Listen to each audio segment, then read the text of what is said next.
big spender. Spend a little time with me. Greetings from Castle Goring, from Nikki, Aurora, and from me. I think we're going to have some fun today. So I am going to plunge right in. But before doing so, I am going to ask Sean to really start us off on a very positive note by posting a photograph of one of my nurse's two children, Kristen and Charlotte, with whom I was photographed by her 10 years ago when I first came out of the jungle. I alluded to it as an aside, and people have asked to see the photograph, and their mother has provided me with the photograph. So it's a nice memento of a very happy occasion, and it goes to show it suits you to be nice to people, because you never know who you're going to meet in the future. This, of course, could be a word from the wise to Meghan Markle. But before I plunge in with what Eliane says, I am going to ask Sean to post that lovely photograph of me and the two girls. Okay?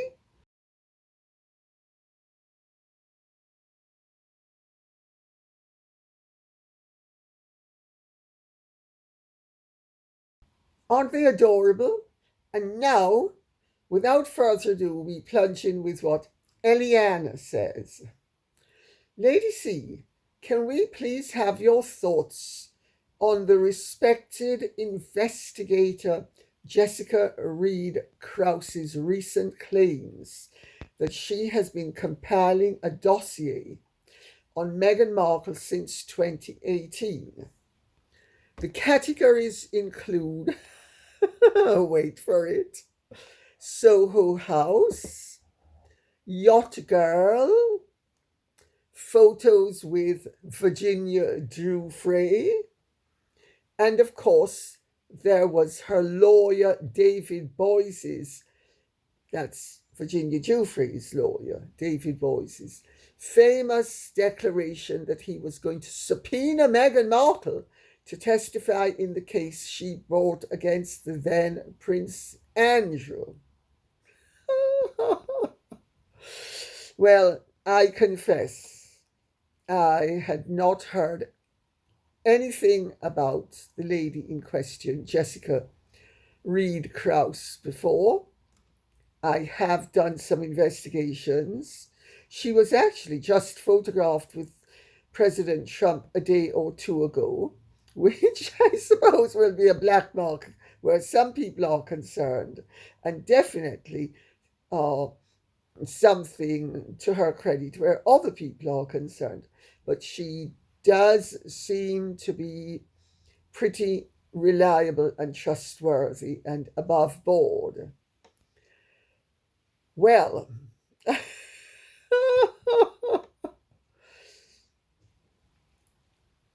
my investigations have always led me to believe that whatever Meghan Markle was, she was not a yacht girl in the, shall we say, popular meaning of the word. I know she has been on yachts. She was photographed on one with Misha Ninu, who is certainly not a yacht girl and never was. I know that it has been claimed that she was on the yacht in Phuket when Andrew was on it, and he was a guest of Johan and Amanda Eliash. And who was also there as well was Belinda Carlisle. And both Belinda and Amanda have told me that Meghan Markle was definitely not there. But people keep on insisting that she was. She wasn't. She is confused with Jamie Packer's ex-wife, who is taller, better figure, better looking, but a slender brunette at the time.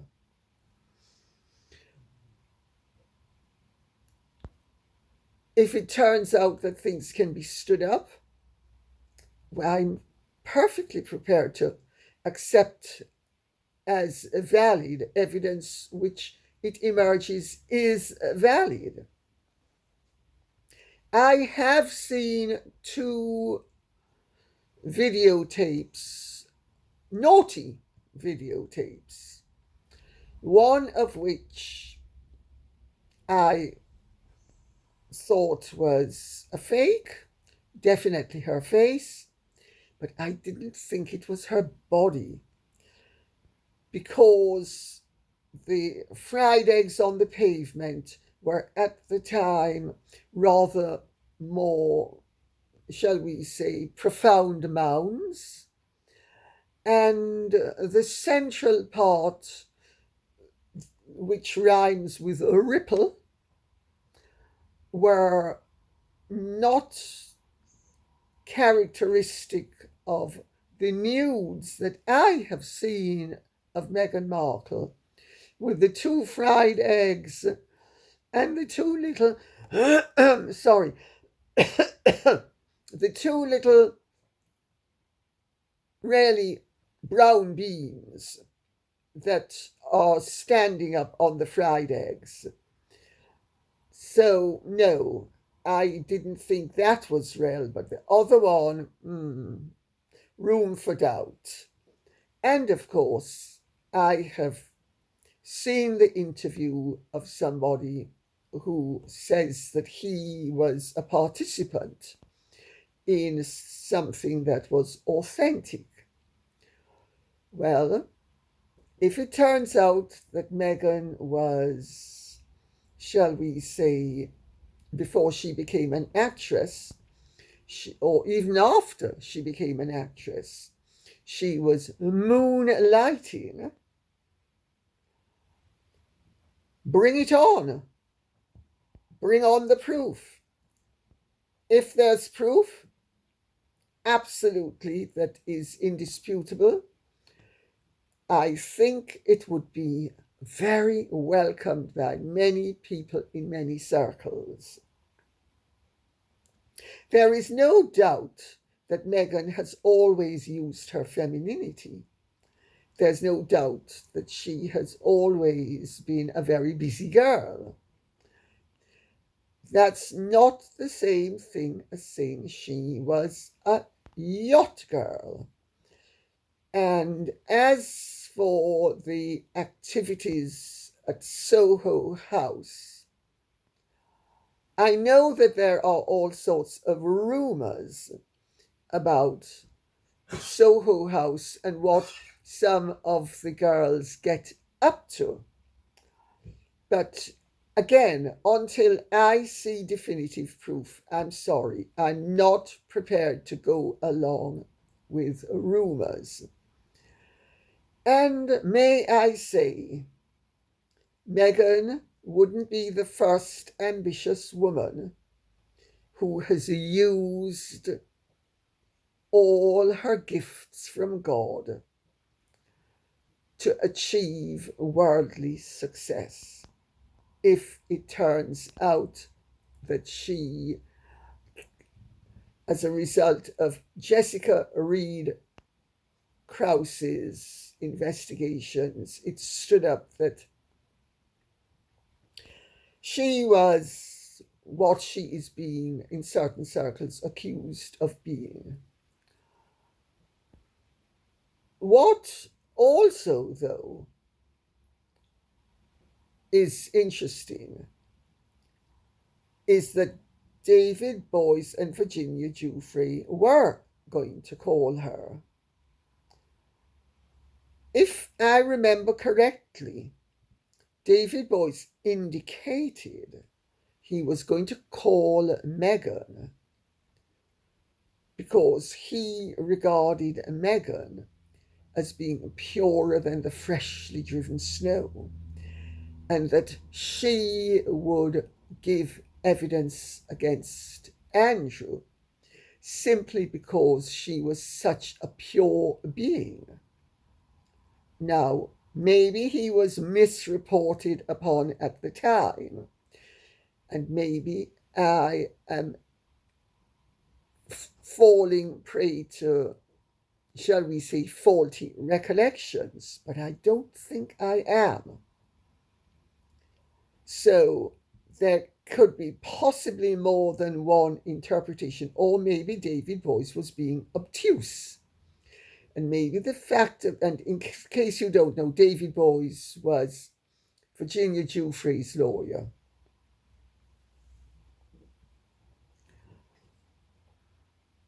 Let's wait and see what Jessica Reed Krauss comes up with. It will certainly be entertaining if it turns out that Meghan whitewashed her reputation. So even her reputation was passing for whiter than it was. Oh dear, oh dear. Meghan certainly had a predilection towards the light and the white. Annapurna says, Lady C, what are we to make of reports in the Sun, etc., that the King lent Andrew Mountbatten Windsor 1.5 million of the 12 million supposedly paid in settlement to Virginia Giuffre? And I'm going to read out what Stephanie Fox says. Dear Lady C, can you please answer this question, as I'm very concerned for the royal family? You said that Virginia did not get 12 million off Andrew, and the money is missing because she didn't get it. I am wondering why the king is not defending himself by letting all these talk shows saying that the late Queen and King Charles loaned Andrew the money to give Virginia, if they didn't. Thank you, much love to you and yours, and wishing you a speedy recovery. You're a very strong lady. Take care. Thank you for that. Don't know how strong I feel at the moment, but there we go. The 12 million pounds is missing. The 12 million pounds, according to certain sources, was never 12 million pounds. Evidently, the Sun has been stating that Charles lent 1.5 million to Andrew, which Andrew has refused to return, or has been unable to return, because he was hoping to get the money from the sale of the chalet in Switzerland, and that was gobbled up by debts. That's what the Sun is saying. The Sun is saying that the late Queen lent several million, and that some millions were also purloined from Prince Philip's estate. Where's the proof? How accurate are newspapers in their reports? How inaccurate are they often? How deliberately often do they lie? I make those points for what they're worth. When the 12.5 million shows up is when I am prepared to believe that it ever existed. I've been saying all along that I was told that there was never 12.5 million. It didn't happen, and one of these days it would emerge that the money had never been sent and the money didn't exist. Well, Virginia Giuffre is no longer with us, And the money isn't in her estate either. So the money just disappeared.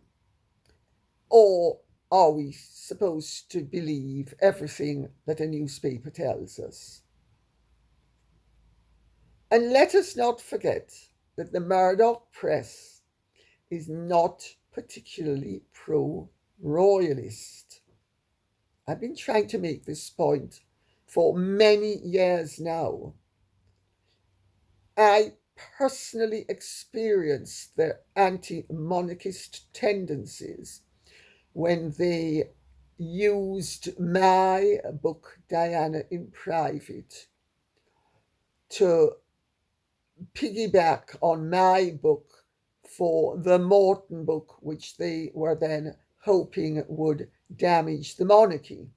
Small Rabbit Musings says, looks like the USD state released the unannotated Epstein files to muddy the waters.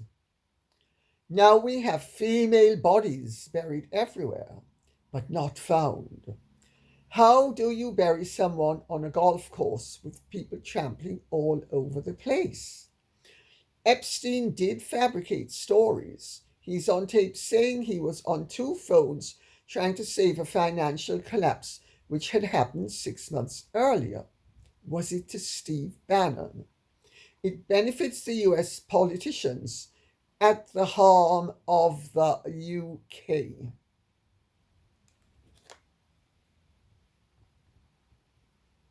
Thank you very much for that. I am constantly astonished at the affected or phony or genuine gullibility of certain segments of the population. Why is it that in an American scandal, no American has suffered so far, save possibly Jeffrey Epstein, who deserved to suffer, but several Britons have? Oh, are we confident that when Bill and Hillary Clinton actually testify before Congress, that there's going to be any light shed on the matter? Let's wait and see.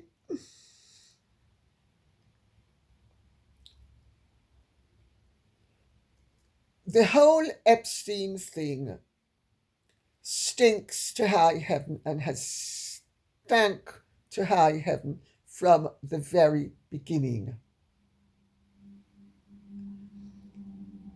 Why was Epstein arrested when he was?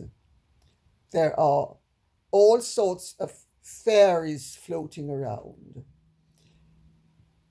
the most plausible of which have to do with American domestic political realities and what certain elements in both political parties in America, as well as the deep state, were being motivated by. Let us leave it at that for the moment. But nobody is outraged at the fact that Bill Gates got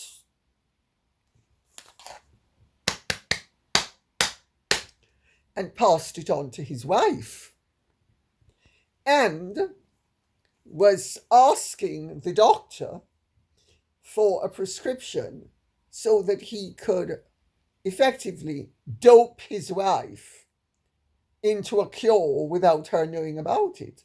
I mean, that's actually a criminal offense that he's been accused of. Nobody's saying a thing about it. Susan says, not doing anything about Harry and Meghan has made Charles extremely unpopular. He has brought all this on himself because he doesn't listen to the public or care about the public.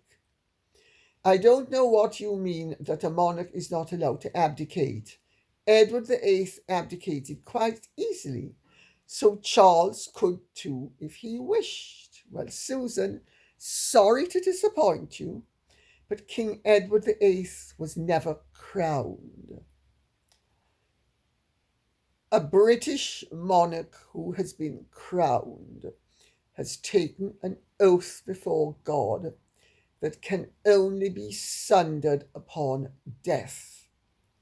That's why crowned British monarchs have never abdicated and can't abdicate. No.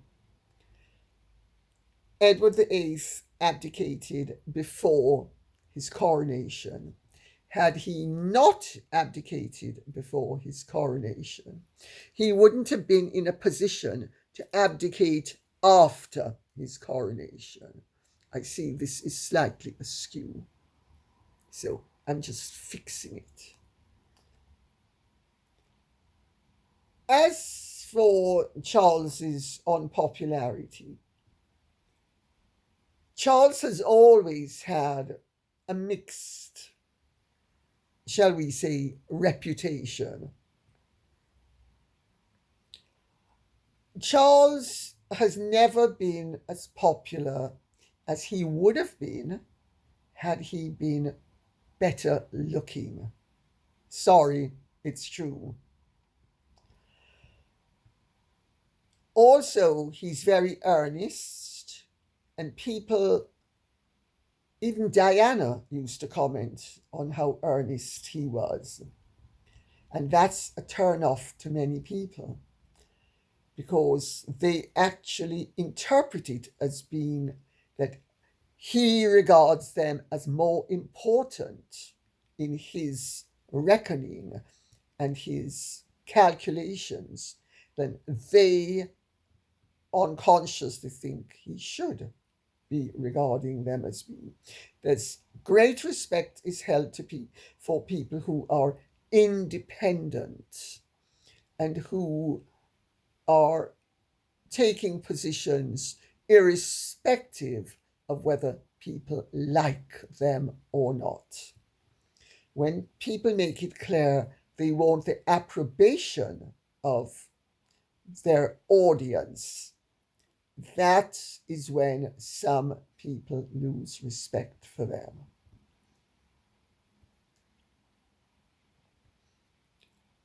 Dealing with Harry and Meghan, again, I come back to the limitations that are placed upon a constitutional monarch. Harry and Meghan are both adult. Both the United Kingdom and the United States are supposedly free countries. Just because someone is behaving badly doesn't mean you can clamp down and stop them. I mean, if you have a badly behaved adult child, how effective are you going to be in clamping down and stopping them? Just consider that as a possibility. Especially an uncontrollable, maladjusted, drug-addled, rebellious, oppositional child who is middle-aged, your child. I mean, this is an age-old problem.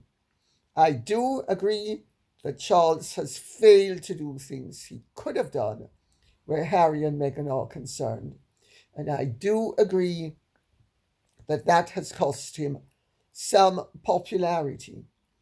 But he has always been given a harder time than he would have been had he been a slightly different personality looking somewhat different. That's my take on it. You might disagree, you're entitled to disagree, but that's my take and has always been my take.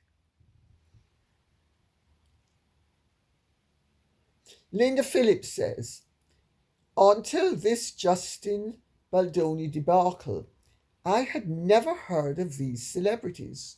Nor had I. Never heard of Blake Lively. I don't think I'd ever heard of Reynolds either.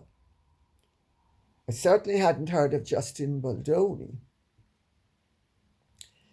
Lady C, you may enjoy a YouTube video entitled Margot Robbie exposes how Blake Lively tried to erase her from Hollywood. It's about the alleged attempt to hijack Barbie. I am gobsmacked if this sort of behavior is acceptable in doing business in Hollywood. Well, I haven't seen it and I don't intend to see it. I've got your point.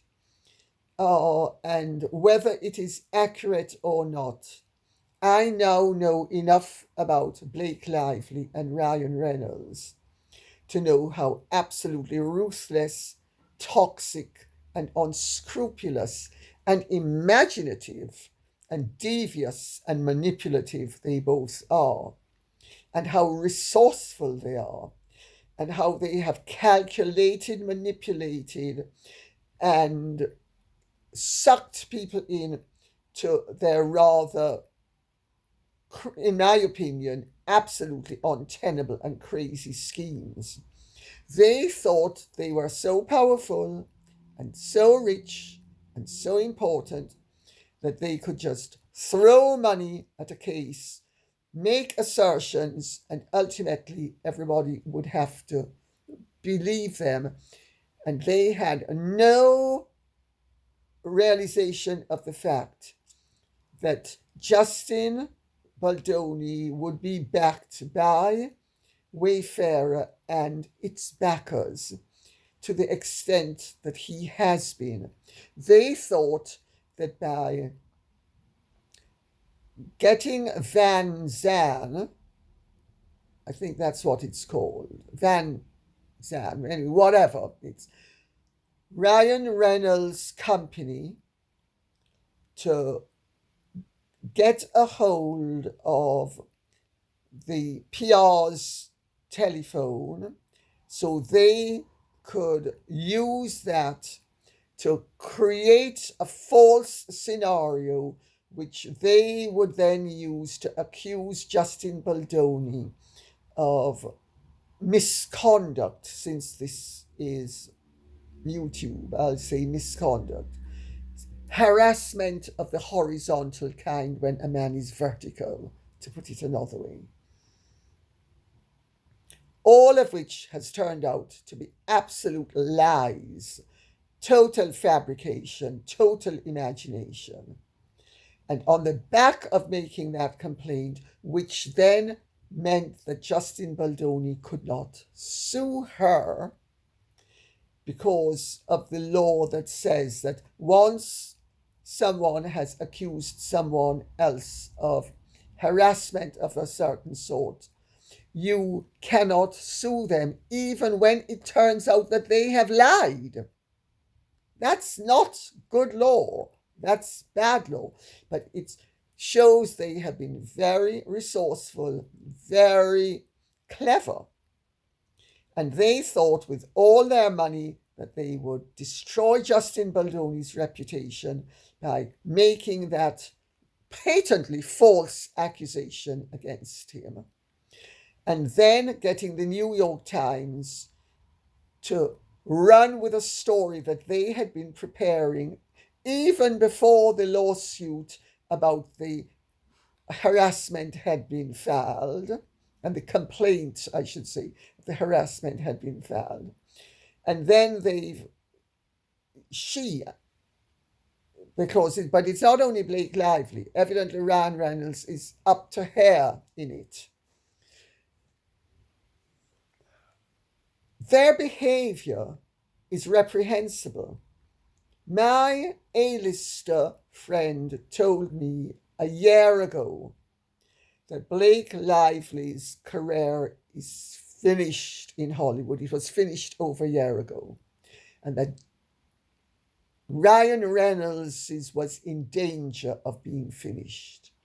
Now, Ryan Reynolds, it emerges, has not been quite the financial success that people have thought he was. Ryan Reynolds has traded very heavily upon the outstanding financial success that he and his movies are as a result of the great success of Wolverine and Deadpool. It now emerges that but for us, the British taxpayers, £61 million being paid to Disney to have those movies made on our dime, that they would not have been the outstanding success that they have been. And he would not enjoy the reputation of being the financial wizard that he is. £61 million of our tax-paying money went to Disney, much of which ended up in Ryan Reynolds' pocket.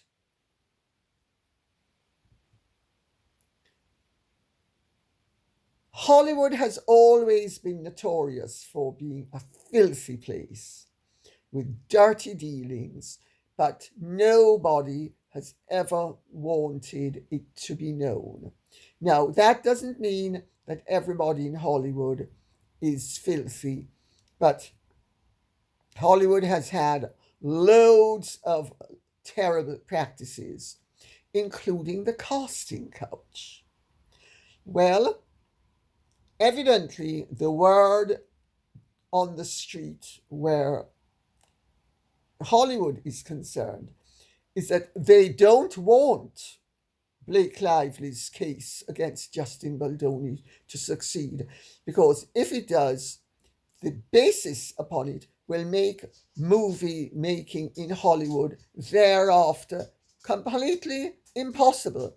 And what that means is that Blake Lively will have single-handedly assisted in the destruction of as a movie-making capital. Interesting, no? But anyway, we will end with what Susan says. If I remember rightly, the Queen really liked Sarah Ferguson. She was so happy at their wedding. This was before Sarah started causing trouble. I do not remember her being as happy at Charles and Diana's wedding, and her Christian compassion was stretched when it came to Diana's feelings. She seemed exasperated by Diana's emotional nature.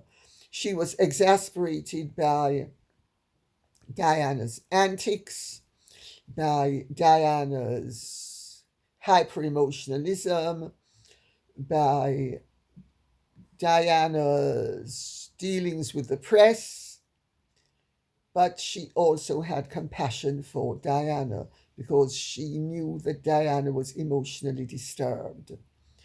The Queen originally absolutely loved Sarah.